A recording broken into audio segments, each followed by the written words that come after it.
I found a comic book Grail at the Newburgh Toy and Collector Show. Stick around to see what I got. So we went to this Newburgh Toy and Collector Show. It's in upstate New York in the city of Newburgh. We got the lots of different toys here, lots of great selection of collectibles that were at this little con. Bunch of Funko Pops, wrestling figures, some Marvel Legends, some great like G.I. Joe stuff here. Tons and tons of different booths. Gotta love that no holds barred Hulk Hogan figures. Lots of wrestling figures. Just like I said, a great collection of collectibles at this thing. You got some Joker stuff here, some more Marvel Legends. This dude was super cool, man. One of the nicest people. Me and him chatted it up for a while and actually found the Grail at this man's booth here. He had toys, but he also had a little short box of comics. He had this awesome Mezco Toys Hellboy figure too, which was just super cool. The gun actually comes out and the barrel spins on it. You can even take the bullets out. It was wild. Then he had my dude over here who had a great selection of comics. He had his little wall books there with some keys and some minor keys. And he just had a great selection of just comics. I ended up getting some Werewolf by Night from him and a bunch of just other stuff. He had some Wolverine, the Devil Dinosaur, some Thor stuff, the first appearance of Bishop, some great X-Men, Jubilee. And then he had just boxes of keys over here with just random stuff, which was kind of cool. So we spent a lot of time just looking through here, me and my wife. Actually, she even was looking for comics herself. She found some stuff that appealed to her, some Twilight Zone stuff. You got the ASM 365 in here, kind of a little beat up copy, but all right nonetheless. But yeah, just a great selection of comic book keys throughout this man's collection. He had some good Venom stuff in here. What was definitely cool about this little con here, the Newburgh Toy and Collector Show, there was just a ton of different little stands throughout the place. Each of them had comics and old school toys or like new stuff like Marvel Legends. And they had some slabs. They had just a wide variety of selections at this place. It was at this hotel. The whole first floor basically was just filled with booths full of comics and toys and other collectibles and things of that nature. So it was a really fun time, and I definitely found some great stuff throughout this place. I ended up finding a couple keys that I really wanted to add to the collection. They had a bunch of horror toys, some Godzilla stuff here, which was great. They also had some Predator stuff. Always a big fan of these Predator action figures, some Gremlins. You have the big scale Dutch figure there, which was pretty dope to see. That's always one that I've wanted to get for the collection. Some more of these Predator figures. Always a big fan of these like Predator figures, man. Predator stuff is great. The Aliens as well. It's definitely just a huge variety of toys here. They had the sick Marvel trading cards here, which were all slabbed up. Great stuff. I want to get some of these for the collection, but I really honestly know nothing about them, so I'll probably stay away from that. Then we had a dude who had just massive amounts of slabs here, just kind of different grades throughout it. There were some real good keys in here. I ended up actually getting something from him as well, but some really, really good stuff. So you have some Fantastic Four, the Ultimate Fantastic Four, and then you have the Ultimate Fantastic Four, which was the first appearance of the Marvel Zombies. I almost picked this up, but it wasn't in a 9.8. Otherwise, I would have definitely had it immediately. But some great comics throughout this whole convention here. Mr. Sinister here, first appearance. They're like 9.2, so these books were good, but like they all had kind of so grades. Bishop, first appearance, 9.4 again. You got some Uncanny X-Men up in here, and then you do actually have the first appearance of Dylan Brock here, which this was one I almost added to the collection as well. Love that cover on that book. Then you had a bunch of these Treasury Edition books that this dude had. Awesome. Conan the Barbarian, great covers. Him just wrestling with this like gorilla monster thing, battling with this sick thing, and I love this. This is just an absolutely gorgeous cover. I may or may not have picked this up for the collection.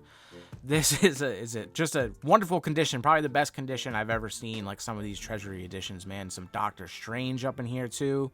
Just some really great stuff, wide selections. He had a full Watchmen run there. Great stuff, Giant Superhero Holiday Special. ASM 365, first appearance of Spider-Man 2099 and a 9.8. That is a damn major key. Great book. Had some Rawhide Kids, some real old school stuff in here. Like I said, these people had just great collections. All these sellers were super nice and sociable. We just had a great time talking throughout the day. I must have spent like 3 or 4 hours here just chatting it up with people. Some more Amazing Spider-Man. Great selection of comics, great selection of toys. It was a super fun day. I think it was like $5 again. And Spider-Man 2099, that foil cover, that great cover. Like I said, bunch of Marvel Legends stuff.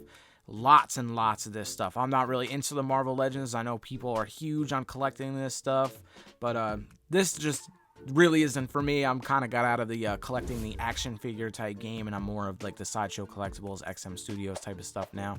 But definitely a wide selection, man. Some great stuff, some stuff I've never seen before. Some Miles Morales. Love this Jean Grey here, Marvel Girl.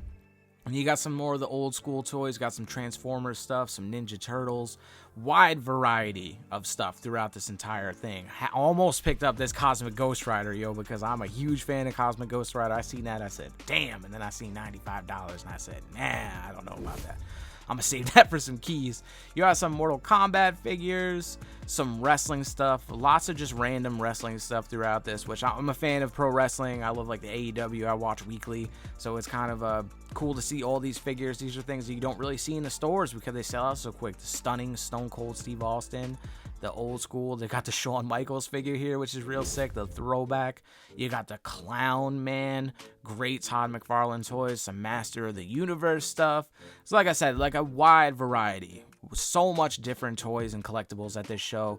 Older stuff, newer things, Star Wars. You got some classic Star Wars vintage toys, man, which is great to see just out in public. This is shit you don't really see too often. So just like taking a look at all this stuff, it just like brought you back to that time, man. I love seeing this. Some Ghostbusters Proton Pack, man. Some more comics just up in the bunch. Like I said, just you have tables full of toys and stuff, and then just random comics. All these old school vintage Star Wars figures in little cases. Great stuff, man. It was just so cool to be able to experience toys like this and be able to see them out in the wild like this. Just such wide selections of different things, a bunch of different G.I. Joe stuff, which is great. Some more Star Wars. You had some Secret Wars stuff. The Secret Wars stuff was dope, man. I'd never seen this stuff out in the wild before, so it was definitely a cool experience seeing all these like Secret Wars play sets and all that with like little ships included in it. And then you got more of these graded figures throughout it. And of course, by the end, I made my way over to some more comic stands that we had there. A bunch of wall books, long boxes just filled with like new comics, some modern comics, Silver Age, Bronze Age, whole wide selection. Had some stuff from Whatnot Publishing here, the Tyler Kirkham Battle variants, had some Simpsons comics, had the cameo appearance of Cletus Cassidy, bunch of random just different comics, just a great selection of books. And of course, what y'all came here for is what I got from this. So I did get the Ghost Rider Howard Mackie run 1 through 10. I found some of them are newsstands, some of them are kind of reader copies, but a lot of them are pretty decent. So we got Ghost Rider 4 here, all great covers. I'm trying to put this Howard Mackie Ghost Rider run together because I don't think we're ever going to get a Ghost Rider omnibus of that material. The great stuff with Punisher here, but I love this run, and it's just so iconic, just 90s style, and I just had to, you know, I had to find this. Once I found all these issues, I was like, this is coming home with me for sure. So I got all of these Howard Mackie stuff, man. Just great covers throughout this whole run here. That awesome Ghost Rider cover, man. Wow. Ghost Rider 10. Beautiful stuff. Of course, you had to get the Amazing Spider-Man 375, the giant-sized 30th anniversary issue with that great foil cover, super 90s, and I stumbled onto some Werewolf by Night, so we got the Werewolf by Night number 22 here. They're kind of beat up. This one is in a little better shape than the others. Werewolf by Night number 23. Great-looking books, though. Then, of course, any Daredevil I see that's Frank Miller out there, I have to pick it up. So I picked up this Daredevil. Great cover there. And then, of course, I got the Daredevil 183. This was a nice copy, so this definitely was coming home with me when I found it, for sure. Then I found the first appearance of Bishop, a great copy. Uncanny X-Men 282. Love this cover. Bishop is one of my favorite X-Men characters of all time, and the Grail that I found while out comic book hunting, as I found finally the Uncanny X-Men 266, the first appearance of Gambit in a newsstand. Minty, super great copy of this book, man. I've been looking for this for a long time, so I'm so happy to finally have it in the collection. And then I found the Amazing Spider-Man 365. I saw it before, and I had to get this for the collection, man. So these are my finds from this comic book hunt, man. Some great stuff. Let me know what some of your Grail comic books that you found while out comic hunting. Drop them down in the comments below. And of course, as always, thank you for watching.